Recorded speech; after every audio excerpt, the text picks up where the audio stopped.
मित्रों नमस्कार, मिथिलेश हरदैनिया के साथ जुड़ रहे हैं एक नई क्लास में। मित्रों हिंदी में पिछले वीडियो में आपने संज्ञा को पढ़ा। संज्ञा के बाद आज हम सर्वनाम पढ़ेंगे। आप बहुत अच्छा पढ़ रहे हैं, काफ़ी कमेंट आ रहे हैं और अब हमें लग रहा है कि आप बेहतर जुड़ गए हैं और जुड़ के पढ़ रहे हैं, मतलब हमें विश्वास है ऐसा। ठीक है, तो आप जुड़े रहिएगा और यदि आप नए हैं तो सब्सक्राइब, बेल आइकॉन और कमेंट इनका ध्यान जरूर रखिएगा। आपके पास सामग्री होना चाहिए, मतलब एक जो मुहिम चलाई है उस मुहिम में हमें सफलता मिलनी चाहिए, मतलब कुछ सिलेक्शन होना चाहिए। पूरे तो नहीं कहेंगे कि आप जितने पढ़ रहे हैं सबके सिलेक्शन हो जाएंगे, ये तो ऐसा नहीं है, क्योंकि कर्म के अनुसार होगा। जो बेहतर पढ़ रहे होंगे, मेहनत कर रहे होंगे, वो जरूर सफल होंगे।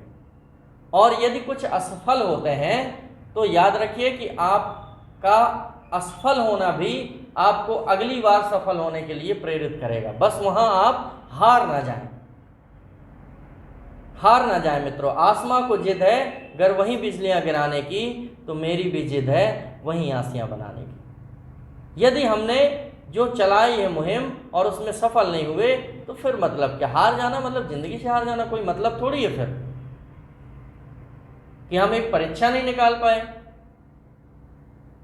इतने डाउन हो गए हम। तो इतने डाउन नहीं हो गए हैं, पढ़ना ही तो है घर बैठ के, कौन सा फावड़ा चलाना है। रट डालेंगे किताबें, रट के फेंक देंगे, लेकिन नौकरी प्राप्त करके ही रहेंगे। 2 साल की मेहनत या साल भर की मेहनत और जीवन भर का आराम। मित्रों आगे सर्वनाम पढ़ना है। कल आपने नाम पढ़ा था, आपको बताया था कि संस्कृत में नाम कहते हैं, और आज सर्वनाम पढ़ना है। यहीं से क्वेश्चन बनता है, सर्वनाम से, शब्द से। और उत्तर प्रदेश में पुलिस के पेपर में आया भी है कि सर्वनाम कहते हैं अपने नाम को, सभी के नाम को, किसी के नाम को नहीं। इस तरह से 4 ऑप्शन बनाए थे उन्होंने। तो सर्व मतलब सभी होता है, नाम मीन्स संज्ञा होती है, तो सभी के नाम को सर्वनाम कहते हैं, वो सर्वनाम है। सर्वनाम की परिभाषा क्या है कि जो शब्द संज्ञा के बदले में बोले जाते हैं उसे सर्वनाम कहते हैं।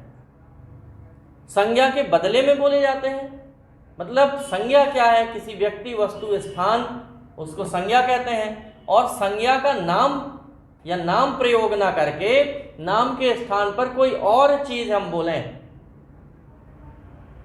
वो सर्वनाम है। राम बाहर गया है और राम की जगह हम कोई दूसरा शब्द यूज कर दें संज्ञा के अलावा, वो सर्वनाम कहलाएगा। राम बाहर गया है के लिए हम कह दें कि वह बाहर गया है, तो संज्ञा के बदले में हमने क्या बोला? वह, तो वह एक सर्वनाम होगा। इस तरह से सर्वनाम आपको समझना है। मित्रों, सर्वनामों की आवश्यकता क्यों हुई हमें?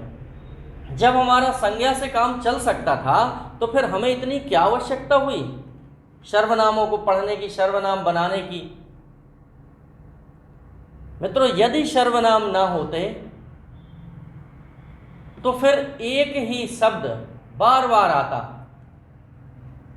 मतलब जब भी हम कुछ भी लिखते या कुछ भी बोलते तो हमें संज्ञा शब्द का प्रयोग बार बार करना पड़ता, और संज्ञा शब्द का प्रयोग बार बार ना करना पड़े, इसीलिए सर्वनामों की आवश्यकता हुई। हमें गाय के बारे में लिखना है तो फिर वो सब गाय के 4 पैर होते हैं, गाय के 2 सींग होती हैं, गाय की 1 पूंछ होती है, गाय का ऐसा होता है, गाय का वैसा होता है। तो फिर हर चीज अगर सर्वनाम ना होते तो हर चीज ऐसे गाय जैसे निबंध होते। राम बाहर गया है, राम वहां गया था, राम आएगा, राम जाएगा, राम ने ये, राम ने वो, मतलब ये और वो तक सर्वनाम है। फिर तो बड़ी विडंबना हो जाती, भाषा में नीरसता आने लगती। जब भाषा में नीरसता आने लगती तो हमें बोलने में अच्छा नहीं लगता।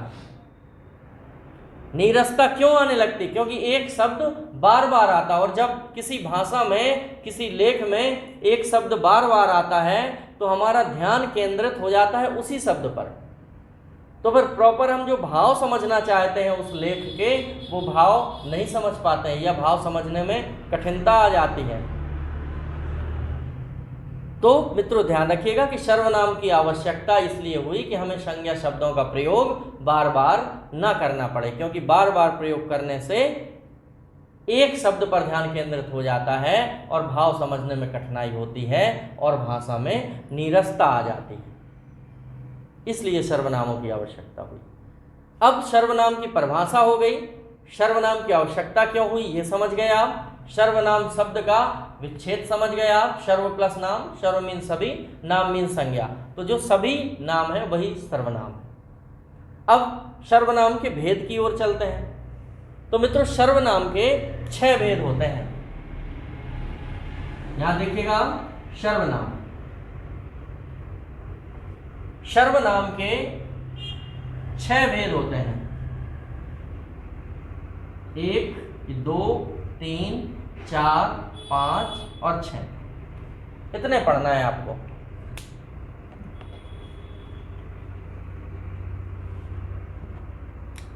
सर्वनाम का सबसे पहला भेद पुरुषवाचक सर्वनाम। मित्रों पुरुषवाचक सर्वनाम,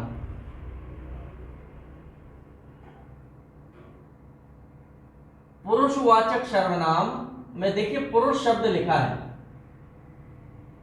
और ये पुरुष शब्द पुरुष का ही बोधक है।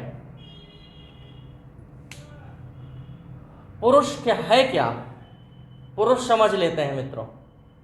जो पौरुष करता है वो पुरुष कहलाता है।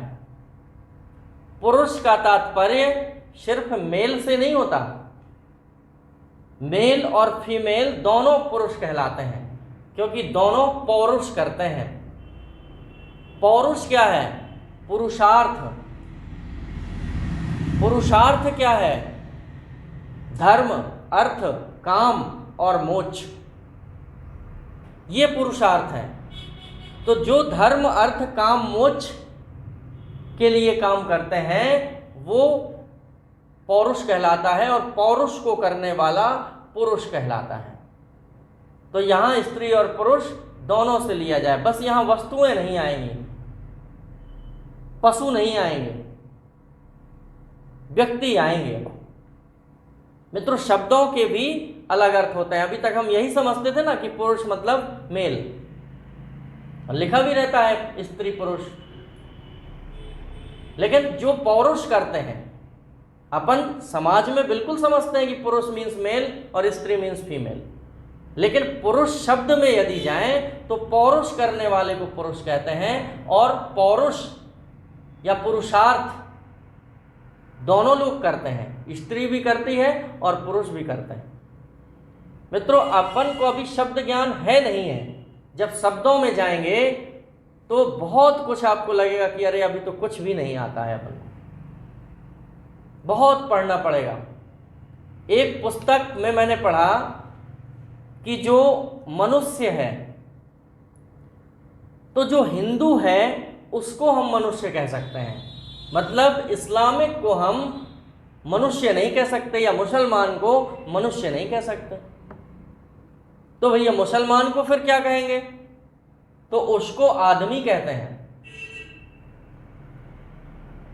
हिंदुस्म से जुड़े लोगों को मनुष्य कहा जाता है और इस्लाम से जुड़े लोगों को आदमी कहा जाता है। उसमें मनुष्य की परिभाषा लिखी थी कि इस, मनु प्लस इस, और इस धातु का अर्थ है इच्छा। इस एक धातु होती है छोटी ई और षटकोण वाला सा, इसका मतलब होता है इच्छा। तो जो मनु की इच्छा से उत्पन्न हुए वे मनुष्य कहलाए। तो बड़ा आश्चर्य लगा मुझे पढ़ के, और वास्तविकता में सच भी है, क्योंकि सबसे पहले या सनातन में सबसे प्रथम स्त्री पुरुष मनु शतरूपा ही है। जब प्रलय हो गया और प्रलय के बाद पृथ्वी में कुछ नहीं बचा तो यहाँ 2 तपस्वी बचे थे, केवल मनु और शतरूपा, दोनों स्त्री पुरुष थे। और उन्हीं स्त्री पुरुष से ही फिर पूरा विश्व चला, पूरी उत्पत्ति हुई। तो हम सब मनुष्य कहलाए, हम आपस में सब भाई बहन हैं। ये जातियां और ये सब धर्म, ये सब यहां बन गए, सब हम मनुष्य हैं। लेकिन इस्लाम का दर्शन क्या कहता है कि जो इस्लाम की उत्पत्ति है वो आदम हव्वा से हुई है। आदम हव्वा, तो जो आदम से उत्पन्न हुए वे आदमी कहलाए, और जो मनु से उत्पन्न हुए वे मनुष्य कहलाए। ध्यान रखिएगा मित्रों, बहुत गहरा ज्ञान है इसमें। तो पुरुष जो पौरुष करते हैं वो पुरुष है। तो पहला पुरुषवाचक संज्ञा है, और पुरुषवाचक के पुनः 3 भेद होते हैं। कौन कौन से? सबसे पहले उत्तम पुरुष, उत्तम पुरुष, फिर मध्यम पुरुष, और फिर अन्य पुरुष। मित्रों, उत्तम पुरुष में कौन आएंगे? जब 2 पुरुष खड़े बात कर रहे हैं तो जो बोल रहा है, जो बोल रहा है वो उत्तम पुरुष है। और वो किन सर्वनामों का प्रयोग करता है? मैं, हम, मुझे आदि, इन सर्वनामों का प्रयोग करता है वो। जैसे मैं बोल रहा हूं तो अपने लिए मैं कह रहा हूं, मैं बोल रहा हूं, तो मैं, हम, मुझे, मेरा, हमसे, हमारा, ये सब उत्तम पुरुष है। लेकिन जो सुन रहा है सामने वो मध्यम पुरुष है। उसके लिए क्या यूज करेंगे? तू, तू, तुझे, तेरा, आप, आपका आदि, और भी बहुत सारे। तो मित्रों, यहां तू, तुझे, तेरा, आप, आपका, आपसे, आपके लिए आदि, वो तो फिर कारकों के अनुसार हो जाएगा प्रयोग। लेकिन अन्य पुरुष कौन है? ना बोलने वाला है और ना सुनने वाला है, अर्थात वो यहां उपस्थित ही नहीं है। तो जो उपस्थित नहीं रहता है, सामने नहीं रहता है, वो थर्ड पर्सन है। अपन कहते हैं ना कि थर्ड पर्सन की बात नहीं करो, तो वही थर्ड पर्सन है जो अपने सामने नहीं है, मतलब ना वो बोलने वाला है और ना वो सुनने वाला है। तो उसके लिए हम कौन से शब्दों का प्रयोग करते हैं? वो,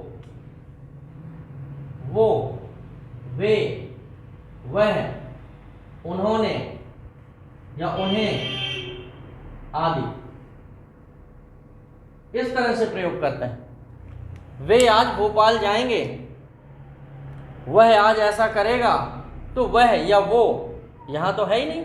अगर वो सामने होता तो तू आज भोपाल जाएगा या ये आज भोपाल जाएगा, इस तरह से होता। तो जो सामने उपस्थित नहीं है वो अन्य पुरुष सर्वनाम है। जो सुनने वाला है वो मध्यम पुरुष सर्वनाम है, और जो कहने वाला है, कहने वाले के लिए जिन शब्दों का प्रयोग करते हैं संज्ञा के स्थान पर, वो उत्तम पुरुष सर्वनाम है। सुनने वाले के लिए जिन शब्दों का प्रयोग करते हैं वो मध्यम पुरुष सर्वनाम है। और जो ना कहने वाला है ना सुनने वाला है, अर्थात वहाँ उपस्थित नहीं है, उसके लिए जिन सर्वनाम शब्दों का प्रयोग करते हैं वो अन्य पुरुष सर्वनाम है। तो ये तीनों भेद हो गए और आप समझ गए होंगे। दूसरा, निश्चयवाचक और अनिश्चयवाचक। ये ध्यान रखिएगा कि निश्चयवाचक और अनिश्चयवाचक यही भूलते हैं। तो यहां दूसरा भेद है निश्चयवाचक सर्वनाम। निश्चयवाचक को हम संकेतवाचक सर्वनाम भी कहते हैं।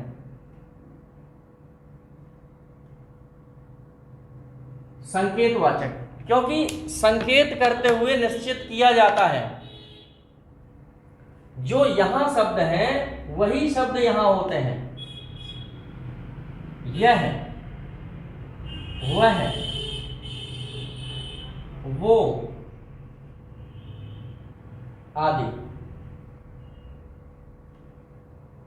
तो फिर हम कैसे जाने, अगर ये शब्द लिखे आ गए तो हम कैसे जानेंगे कि अन्य पुरुष सर्वनाम है या निश्चयवाचक सर्वनाम है?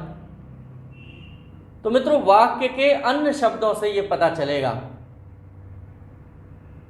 ये उठाओ, ये वाली दिखाओ, इसे नहीं लेना है, इसे नहीं ले जाना है। तो मित्रों, स्पष्ट है कि वो सामने हैं और संकेत करते हुए प्रयोग कर रहे हैं। आप मार्केट में जाते हो, शर्ट टंगी है, आपको कोई पसंद आई तो आप कहते हो कि वो वाली दिखाओ, वो नहीं, वो वाली, हाँ ये वो वाली दिखाओ। तो वो वाली दिखाओ मतलब वो आपके सामने है। और यहाँ क्या है, जो सामने नहीं है वो आज भोपाल जाएंगे या वे आज भोपाल जाएंगे, वो आज वहाँ गया था, तो वो सामने नहीं है। लेकिन यहाँ निश्चयवाचक सर्वनाम में जो आप कह रहे हैं, जो वाक्य आपके सामने आएगा उसमें आपको स्पष्ट होगा कि वो चीज़ सामने है, उस वाक्य से समझ में आएगा और संकेत करते हुए प्रयोग किया जाता है कि वो वाली दिखाओ, ये वाली उठाओ, मेरी पुस्तकें ये नहीं वे हैं, तो ये और वे दोनों सामने हैं, तो ये वे या यह वह, ये सब निश्चयवाचक सर्वनाम। मित्रों, अब अनिश्चयवाचक सर्वनाम देखें। अनिश्चयवाचक सर्वनाम, अनिश्चयवाचक सर्वनाम में कुछ ऐसे शब्द होते हैं जो संकेत तो करते हैं लेकिन निश्चय का बोध नहीं कराते। जैसे कोई खड़ा है, तो मित्रों निश्चितता नहीं है, अनिश्चितता है। ये तो है कि कोई आया है, लेकिन कौन आया है ये पता नहीं है। तो कोई खड़ा है, कुछ डला है, अब कुछ डला है, क्या डला है ये पता नहीं है। किसी को दे दो, अब किसे दे दो ये पता नहीं है, लेकिन किसी को दे दो। तो ये शब्द अनिश्चयवाचक सर्वनाम के होंगे। मित्रों, फिर होता है संबंधवाचक सर्वनाम। ये बहुत आसान होता है। संबंधवाचक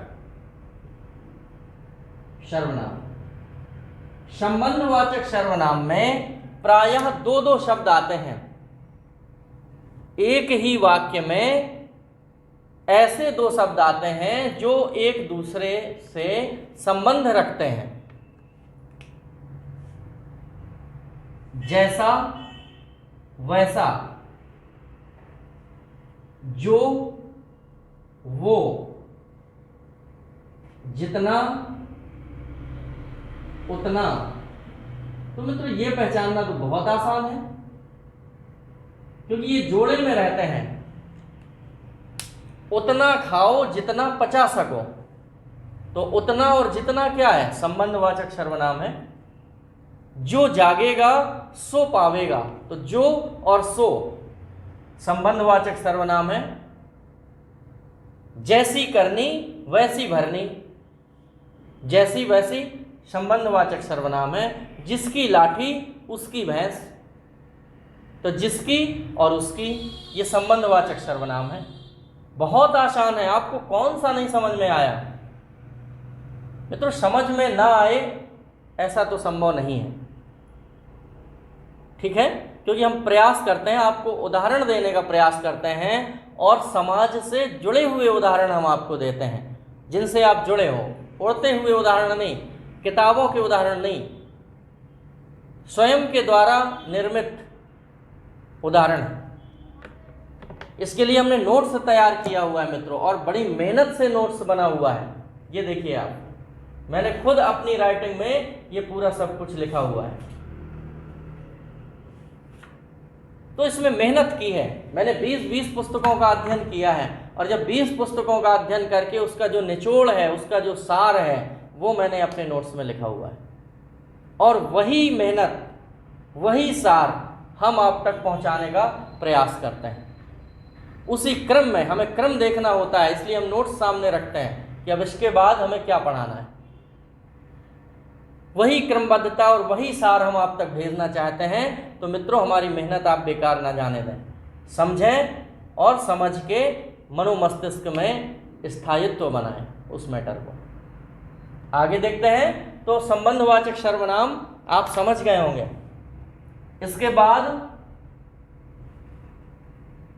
अगला है, 4 हो गए, पुरुषवाचक, निश्चयवाचक, अनिश्चयवाचक, संबंधवाचक, जिसका उसका, जैसा वैसा, जो सो। इसके बाद प्रश्नवाचक सर्वनाम, बहुत सरल है ये। प्रश्नवाचक सर्वनाम, कौन, कब, क्यों, कहां, कैसे, कितना, मतलब जिन शब्दों से प्रश्न निर्माण होता है, जिन शब्दों से प्रश्न निर्माण होता है, ऐसे शब्दों को प्रश्नवाचक सर्वनाम कहते हैं। तो आप यहां लिख सकते हैं कौन, कब, क्यों, कहां, कैसे आदि। फिर है मित्रों 6वां भेद, निजवाचक सर्वनाम। यहां तक आपको दिख रहा है मित्रों नीचे? क्या आप नीचे तक देख पा रहे हैं? निजवाचक सर्वनाम,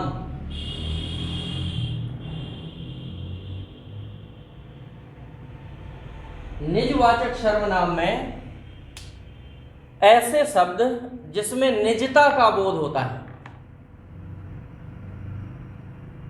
स्वत्वता का बोध होता है, निजीकरण का बोध होता है, ऐसे शब्द जैसे मैं, तो मैं शब्द यहां आ जाएगा उत्तम पुरुष सर्वनाम में। लेकिन यह मेरा निजी मकान है, निजी तो निजता का बोध है। मैं खुद चला जाऊंगा तो खुद, अपने आप चला जाएगा तो अपने आप। तो जब उत्तम पुरुष, मध्यम पुरुष और अन्य पुरुष के स्वत्वता की बात की जाए या निजता की बात की जाए, वहां निजवाचक सर्वनाम होता है। और निजवाचक सर्वनाम में नीचे जो शब्द आएंगे वो आएगा स्वयं, खुद, निजी, अपने आप आदि। यहां तक आप देख पा रहे हैं मित्रों? मतलब स्वयं, खुद, निजी, अपने आप आदि। तो ये शब्द होंगे निजवाचक सर्वनाम। ये आपके पूरे सर्वनाम हो गए। अब सर्वनाम में प्रैक्टिस कैसे करना है? आपको प्रैक्टिस के लिए कोई भी पुस्तक उठाना है और उसमें किसी भी गद्य खंड को पढ़ना है और उसमें से सर्वनाम शब्दों को छांटना है। जैसे ध्यानचंद हॉकी के जादूगर थे। अब ध्यानचंद हॉकी के जादूगर थे, इस वाक्य में देखें आप, ध्यानचंद हॉकी के जादूगर थे, इसमें कोई सर्वनाम शब्द है क्या? नहीं है, कोई भी सर्वनाम शब्द नहीं है। हॉकी का खेल उनके रग रग में समाया हुआ था। हॉकी का खेल उनके रग रग में समाया हुआ था। तो हॉकी का खेल उनके ध्यानचंद सामने नहीं है आपके, उनके, थर्ड पर्सन, मतलब उनके शब्द कौन सा सर्वनाम है? अन्य पुरुष सर्वनाम। उनके रग रग में समाया हुआ था, बस, और कोई भी सर्वनाम नहीं है, उनके हैं। उनके सर्वनाम है। और कौन सा सर्वनाम है? अन्य पुरुष सर्वनाम है। यही उनका धर्म था। यही संकेतवाचक सर्वनाम, उनका अन्य पुरुष सर्वनाम धर्म था। तो यही और उनका दो शब्द हैं इसमें। तो यही संकेतवाचक सर्वनाम है या निश्चयवाचक सर्वनाम है और उनका अन्य पुरुष सर्वनाम है। खेल भावना उनमें कूट कूट कर भरी थी। खेल भावना उनमें अन्य पुरुष सर्वनाम, खेल भावना उनमें कूट कूट कर भरी थी, सामने नहीं है वो। भारत में हो या अन्य किसी देश में, किसी पता नहीं है कौन सा देश है, अनिश्चितता है तो अनिश्चयवाचक सर्वनाम। भारत में हो या अन्य किसी तो किसी यहाँ सर्वनाम। देश में हो, उन्होंने अपने जादू भरे खेल से सबका मन मोह लिया। उन्होंने थर्ड पर्सन, क्योंकि ध्यानचंद की बात हो रही और ध्यानचंद सामने नहीं है। तो उन्होंने मतलब अन्य पुरुष सर्वनाम, अपने निजवाचक सर्वनाम, अपने, उन्होंने अपने जादू भरे खेल से सबका मन मोह लिया। बस उन्होंने अपने, ये दो शब्द हैं। उनकी दक्षता ना जाने कितने किस्से हमें सुनाती है। उनकी दक्षता, उनकी थर्ड पर्सन अन्य पुरुष सर्वनाम, दक्षता ना जाने कितने किस्से, कितने प्रश्नवाचक सर्वनाम, हमें सुनाती है, हमें उत्तम पुरुष। हम उन्हें आदर से याद करते हैं, हम उत्तम पुरुष, उन्हें अन्य पुरुष आदर से याद करते हैं। इस तरह से आपको एक पैराग्राफ लेके उसके सर्वनाम शब्द को छांटना है और सर्वनाम शब्दों को छांट कर ये देखना है कि कौन से शब्द में कौन सा सर्वनाम है। अगर आपकी इतनी क्षमता हो गई तो समझ लीजिए कि सर्वनाम आपसे बनने लगा, सर्वनाम के आप विद्वान हो गए। और यदि सर्वनाम के विद्वान आप हो गए तो बस सर्वनाम कंप्लीट है, आपका संज्ञा कंप्लीट हो गया, सर्वनाम कंप्लीट हो गया। बस अगला टॉपिक आएगा क्रिया, तो क्रिया पढ़ना है।